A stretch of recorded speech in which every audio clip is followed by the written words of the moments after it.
Hey tribe, welcome back. This is the NASW Code of Ethics Breakdown Part 6, so stay tuned. Okay, so let's jump into it. So 1.08, Access to Records. A, social workers should provide clients with reasonable access to records concerning the client. Social workers who are concerned that clients' access to their records could cause serious misunderstanding or harm to the client should provide assistance in interpreting the records and consultation with the client regarding the records. So right there, just off of those opening sentences, if we get in a question where it's saying something along the lines of, access to client records, it says right here, social workers should provide clients with reasonable access to records concerning the client. So if a client wanted access to the records, they should be able to have access to the records, right? Now, how about in this circumstance where social workers who are concerned that clients' access to their records could cause serious misunderstanding? So literally, they don't understand. Let's say the way we phrase certain things in their notes. Let's say they have maybe a personality disorder where what they'll read in the notes, they'll misinterpret that and think the social worker is judging them or being like critically harsh of them or something like that, right? So as a social worker, you're like, I think if this client, from what we know of them, we've been working with them, right? If they were to see the records, there's a good chance that they may misinterpret this and have a negative impact on them and may impact their treatment, their progress that they made thus far. So what should the social worker do if a client requests their records? And the social worker believes like, man, like this is going to cause some type of harm to them in that regard.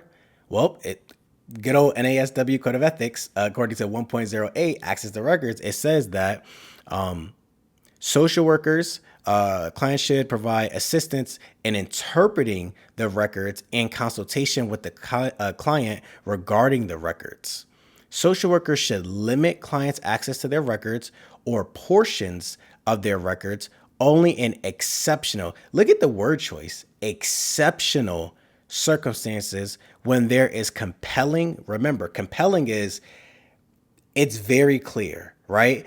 Even if we had to argue and present our case in front of like the board of social work or anyone, well, not anyone, like, confidentiality, right? But if we had to go in front of a board, like if the situation escalated and everything, it's compelling. There is no misunderstanding in that regard of why we had to withhold it, essentially. But social workers should limit clients' access to their records or portions of their records only in exceptional circumstances when there is compelling evidence that such access would cause serious harm to the client.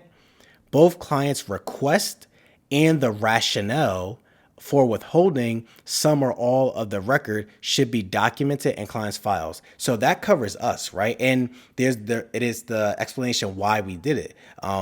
So when in doubt, document it out. But this shows, how do we approach those situations where a client wants access to the records? Yeah, generally speaking, they should have reasonable access to the records. Now, during circumstances where we believe it could be potentially harmful, this is how we want to proceed. B, social workers should develop and inform clients about their policies consistent with prevailing social work ethical standards on the use of technology to provide clients with access to their records. So this actually kind of happens in the beginning phase as well, where again, the client's coming in for services, they're signing all the paperwork, all the HIPAA, everything like that. Discussion of the policies and as it relates to access to records and everything, that should, be coming up in the beginning as well. And there's nothing wrong with a reminder or just kind of going over it again where it becomes, I guess, more applicable with the client where we're saying, hey, here's our policies when it comes to it. And these are the pros and cons as far as delivering it through like technology and just kind of being familiar with that. C, when providing clients with access to their records, social workers should take steps to protect the confidentiality of other individuals identified or discussed in such records. So when a client is discussing certain things, right? Let's say they're talking about a family member or a friend or a coworker, right? A boss, someone like that. We don't necessarily want to put that individual's name. We could, but are saying we should protect that. And again, when in doubt, generalize it out. We don't necessarily have to say John Doe if John Doe was their, family member, their spouse, someone they work with. We could just say their coworker or their brother, their sister, their mother, their cousin, right? Their spouse, their romantic partner. We don't have to necessarily put that individual's name when we're documenting for that session with the client. But if we do, this is saying, hey, again, when providing clients with access to their records, social workers should take steps to protect the confidentiality of other individuals identified or discussed in such records. Because again, we're working with that client just in case, and yes, those other people aren't our client, but we also don't want that information being out, because then sometimes things could just link back to them, and then now they know that it's them and everything. So again, when in doubt, just generalize it out. But confidentiality, if we know about it, we learn about it, and we're documenting about it, confidentiality applies. Now jumping into 1.09, sexual relationships. And again, this is regarding clients. In short, no, Pat, no, not worth it. No. You know how I sound like a broken record? No. But let's read through it anyway. A, social workers should under no circumstance engage in sexual activities, inappropriate sexual communications through the use of technology or in person, or sexual contact with current clients, whether such contact is consensual or forced. No. B, social workers should not engage in sexual activities or sexual contact with clients, relatives, or other individuals with whom clients maintain a close personal relationship with when there's a risk of exploitation or potential harm to the client. Sexual activity or sexual contact with clients, relatives, or other individuals with whom clients maintain a personal relationship has the potential to be harmful to the client and may make it difficult for the social worker and the client to maintain appropriate professional boundaries. Social workers, not their clients. Oh, before I read that part.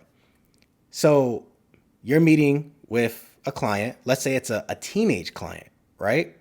And you feeling their mom, they dad, whoever, and it's like their relative. No.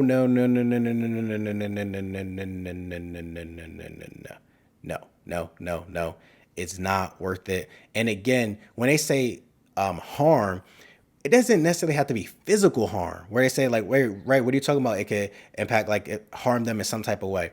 It doesn't necessarily have to be physical harm. It could be harm as in, again, let's say you meet with it could be any client for that matter, but let's say you meet with a teenage client and you guys are making like great progress and you start dating their mom or something. Now they feeling some type of way where it's like, man, I can't even talk about things that was going on with my mom because why should I tell you, and you dating her and everything like that, and I don't want to talk anymore. And you see how that could just impact things. And that's just one example. It could be many other examples. So that's why it's always no. But jumping back into it, social workers, not their clients, us, the social worker. So social workers, not their clients' relatives, or other individuals. So it's all falling on the social worker with whom the client maintains a personal relationship, assume the full burden of setting clear, appropriate, and culturally sensitive boundaries. We set the boundary. Oh, it just kind of happened and da-da-da. Boundaries. C, social workers should not engage in sexual activities or sexual contact with former clients because of the potential for harm to the client. If social workers engage so we're saying like, wait a second, this person hasn't been my client for, let's use an extreme.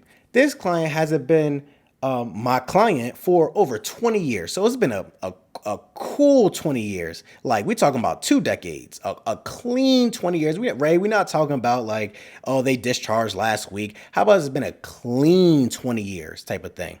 Check this out.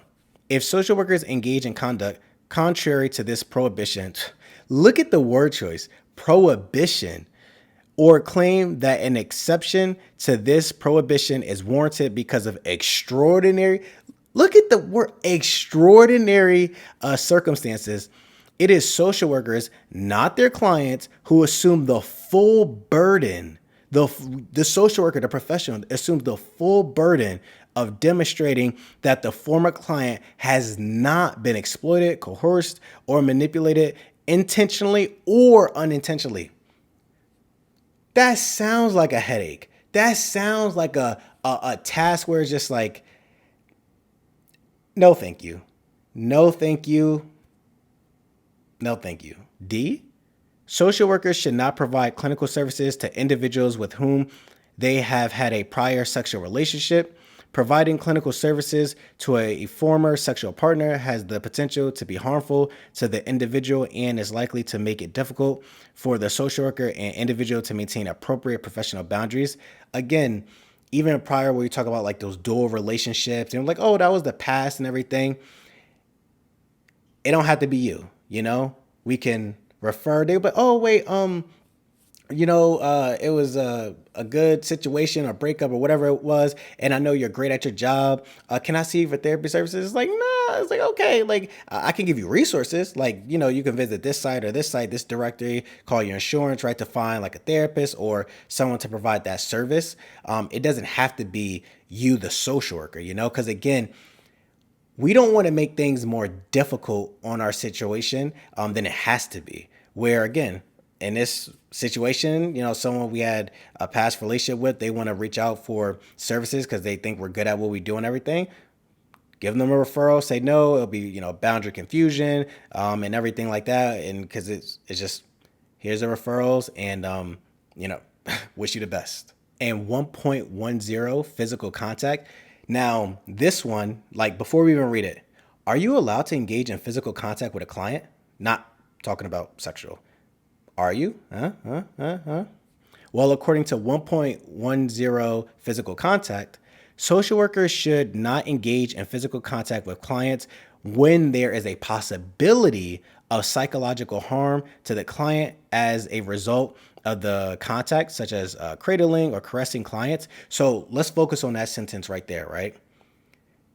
Yes, we are allowed to engage in physical contact. Think about it. Physical contact, handshaking, even hugs, right?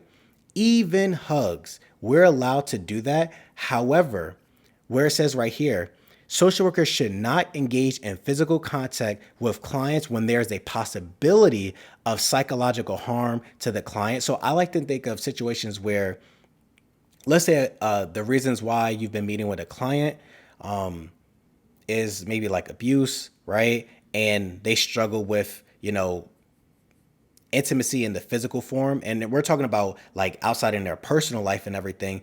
And if even though you give hugs during the end of treatment when, clients have, made progress, it's during discharge, it's appropriate and everything like that. And let's say you normally do that. For that client in particular, you're most likely going to hold off because it's like, even though you typically, give appropriate hugs at the end of treatment when they're terminating because they reached their goals and everything, for this client in particular, because of what about them, the reasons why they came in and how they could really struggle with physical contact, we will hold off. And also realistically, we're not necessarily just going to go up and just where my hug at type of thing, right? We're usually going to ask like, hey, may I give you a hug? Or, and if they say, yeah, cool, it's appropriate, right? But if they say no, we respect that too.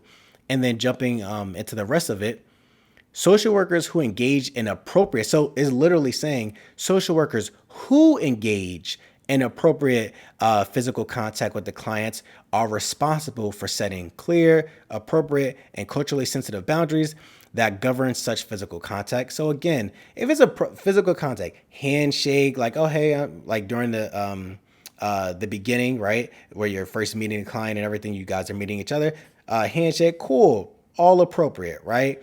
Towards the end of treatment, you've been seeing them for a couple weeks, months, whatever the case may be, and made progress, they're terminating. Let's say you're leaving an organization or everything. And they're like, oh, can I give you a hug? It's all appropriate. Cool. You 100% can do that.